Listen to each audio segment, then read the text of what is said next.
السلام عليكم يا اجمل واغلى اخوات، يا رب تكونوا بخير وصحه وسعاده. فيديو النهارده بقى مميز جدا لانه من قلب الريف. كنا في اجازه في نص السنه ورحت عند عمتي وكانوا بيعملوا رز في الفرن.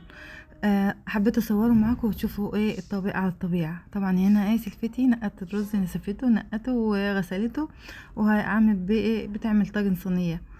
المفروض ان هي الصينيه بتكونش مليانه قوي، بس هما بيحبوا يزودوا العبار كده. غسلت الرز وحطيته، حطيت له اللبن والملح، وهنروح عند الفرن. احنا كده هناك خلاص عند الفرن، حطيت عليه شويه قشطه على الوش كده. دخلته بقى، دخلوا الفرن اهيت. الفرن بقى اللي هو بيولع بالحطب. كمان شويه الصينيه هتبان اهي هناك اهي. هتولع له بقى. وانا بقى بعشق المنظر ده اللي هو ايه، النار كده وهي والعه، والرز ده والله العظيم لما بتوصف لكم طعمه وجماله مش ممكن اوفيه حقه. اللي عنده الفرن ده هيعرف ان انت بتولع الاول من تحت، كميه ولع لحد ما الرز كده يبدا يعمل وش وينشف، وبعدين ايه تحط له الولع اللي من فوق.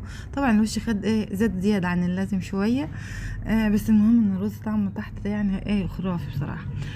بعد ما بيطلع الرز من الفرن بقى بيحط له بقى السمنه بتاعته، عكس اللي انا بعمله تمام. بس المهم الطعم في النهايه. هنا بقى لسه هو بيحط له، هو لسه ناقص طياب سنه عشان ايه، بيكمل بقى مع السمنه اللي هم بيحطوها له دي. كان في طبعا برام صغنن كمان معمول اهوت معاه.